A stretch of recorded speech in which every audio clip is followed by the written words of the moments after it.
Hey, hi everyone. We are going to start with the next chapter, that is chapter number 6. Might be different number of the chapter in your book, but the book that I am following, that is a Christian publication. The chapter number 6 is here, which is based on quadratic equation. It is an extended version of quadratic equation where we are having some problem statement and we have to make expression from those statements and then we have to solve the equation and find out the answer. We have already learned in previous classes, like if you talk about 7th and 8th class, we are learning algebraic expression from class 7th. In 7th class, we have learned the basics of algebraic expression. Then when we move to the 8th standard, we have learned that there are certain advanced level of the algebraic expressions we have faced. Like for example, they have given us some statement and we have to make expression out of that. The same thing we have to do in this particular chapter as well.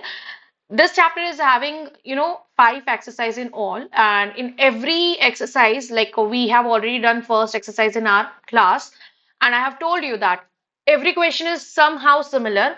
You just need to understand what is given in the statement and how you will be making that particular equation out of that statement, right? So here you are having five elements in all the five exercises, like you will be having time in work, you will be having you will be having, pipes and systems as well, some questions. Okay, so if by default you will be getting some questions of pipes and systems, so you don't need to worry about it. They are same as the time and work.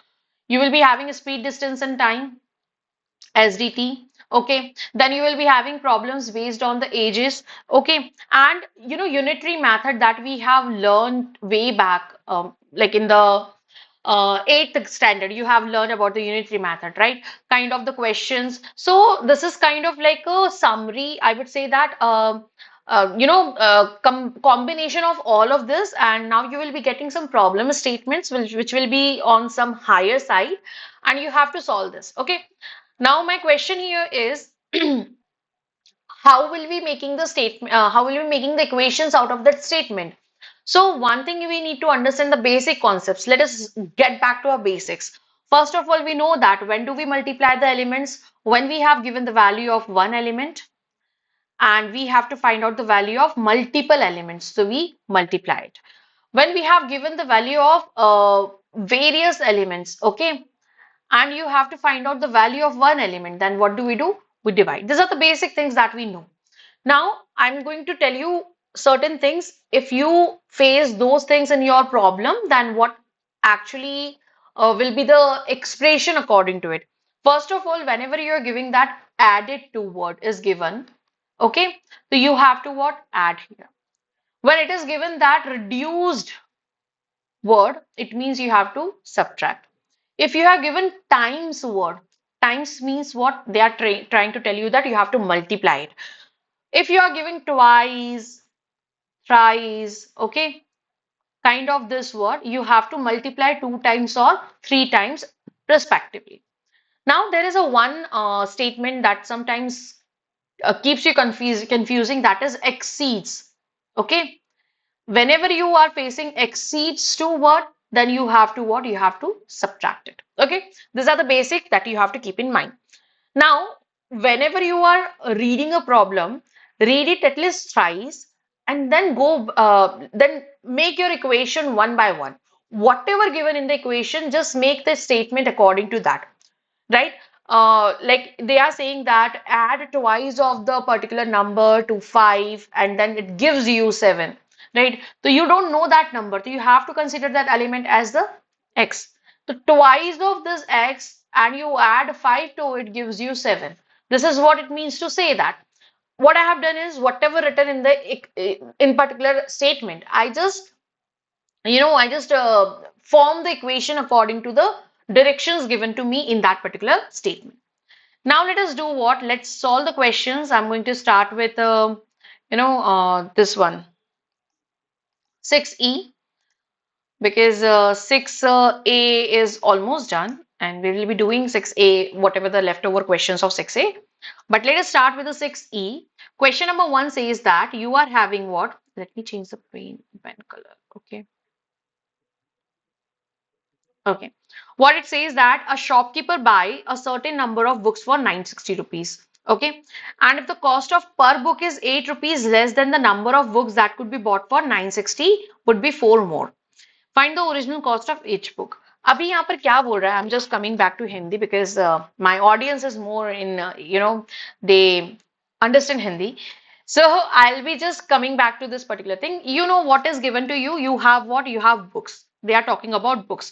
Now, whenever the word certain comes, certain means कुछ भी हो सकता है, कुछ भी हो सकता है. तो we consider that as a X.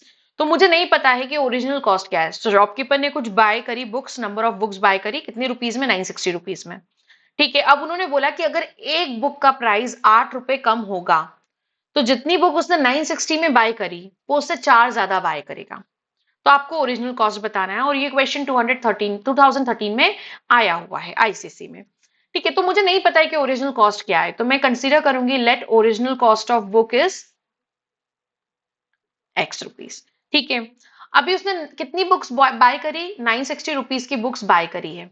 Okay, अगर 960 रुपीज की बुक बाय करी है तो मैंने बोला कि आपको मल्टीपल चीजों का प्राइस दिया हुआ है, एक का निकालना है. तो मैं कैसे निकालूंगी? डिवाइड करूंगी.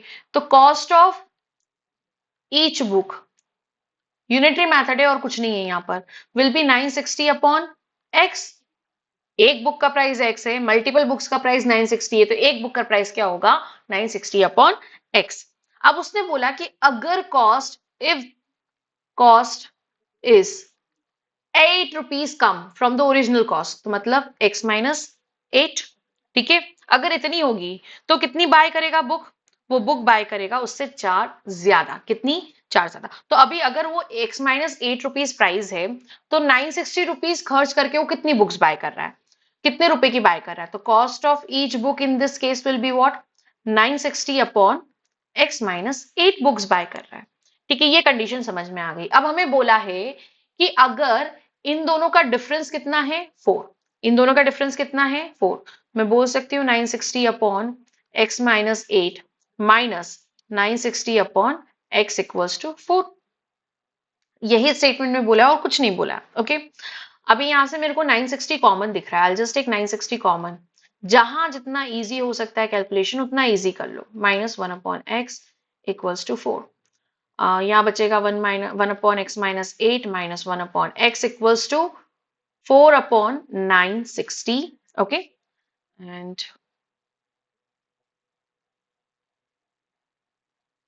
उसके बाद में क्या होगा? अभी मैं एलसीएम लूंगी. ठीक है, तो x माइनस 8 और x का एलसीएम आएगा दिस इटसेल्फ. यहाँ पर कितना आएगा? x minus 8 equals to 4 upon 960 को अगर मैं डिवाइड करूंगी तो इट विल गिव यू 4 1 जा 4, 4 2 जा 8, 4 4 जा 16 एंड 0 एज इट इज.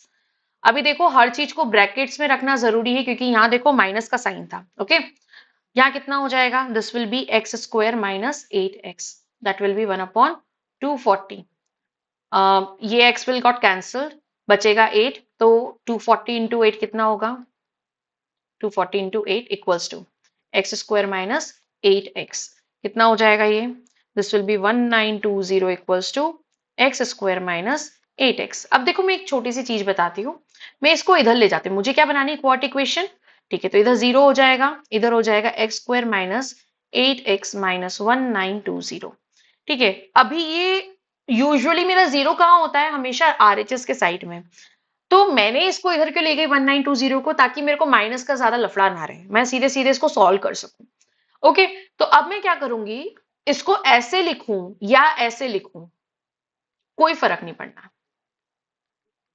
ठीक है, it will be having no effect on it. Okay, it will be same. ये लिखूं या ये लिखूं, that will be equal only, same statement.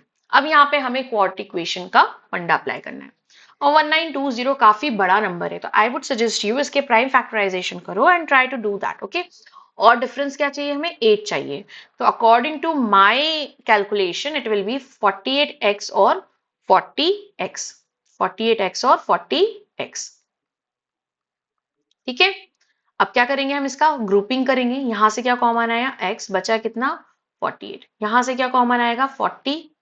ठीक है, बचेगा 48. अब x माइनस 48 होगा कॉमन, x प्लस 40 बचेगा आपके पास. अब आपको दो वैल्यू मिलेंगी. एक मिलेगी जब आप x माइनस 48 को 0 को इक्वेट करोगे तो x का वैल्यू 48, और एक जब x प्लस 40 को 0 के इक्वेट करोगे तो x का वैल्यू माइनस 40। अब रूल बोलता है कि भैया किसी भी चीज का प्राइस कभी नेगेटिव नहीं होगा, इट विल बी पॉजिटिव, तो हम लेंगे x का value 48। Okay, so this will be the original cost of the book. Okay, got it? चलिए, let us do the next question, question number 2। ठीक है, क्वेश्चन नंबर 2 क्या बोल रहा है, एक शॉपकीपर ने, a shopkeeper buys number of books for 80 rupees, ठीक है।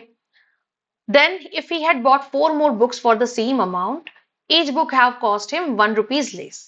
How many books did he buy? अभी यहाँ पर उन्होंने नंबर ऑफ बुक्स पूछी, उन्होंने कॉस्ट नहीं पूछा। The same question it is.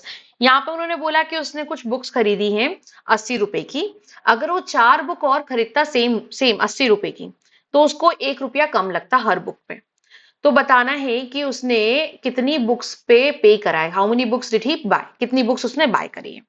तो अब यहाँ पे मेरे को अगर नंबर ऑफ बुक्स निकालनी है तो मैं कंसीडर करूंगी let number of books be what, books be, मैं इस बार वाई ले लेती हूँ, ठीक है। चलो एक्स ही लेके चलते हैं बिकॉज वो ज्यादा कंफर्टेबल रहता है। ठीक है, number of books be x, ठीक है, we have taken it, number of books be x. Okay, now cost of x book, cost of x books will be, मैंने क्या बोला, ज्यादा नंबर दे रखे हैं आपको और कम का निकालना है तो डिवाइड कर दो, x 80 अपॉन x, ठीक है। टोटल अमाउंट में से नंबर ऑफ बुक्स को मैं डिवाइड कर दूंगी, एक बुक का कॉस्ट आ जाएगा। अगर उसने ज्यादा बुक बाय करी होती तो अकॉर्डिंग टू क्वेश्चन क्या बोला है, if he purchased 4 more book, so what will happen, he will be having number of books will be x plus 4 now, तो उसका कॉस्ट कितना हो जाएगा, then cost of each book will be, कितना हो जाएगा बेटा, अगर 80 रुपए की पड़ रही है तो 80 अपॉन एक्स प्लस 4। अब कंडीशन क्या बोल रही है कि अगर वो इतने में खरीद रहा है और इतने में एक बुक खरीद रहा है तो इसमें उसको 1 रुपया कम देना पड़ रहा है, मतलब कि अब क्या हो जाएगा, 80 upon x minus 80 upon x plus 4 equals to 1। You have to understand this particular concept कि कैसे हमें इसको बनाना है, कैसे हम इस इक्वेशन को बनाएंगे, ठीक है।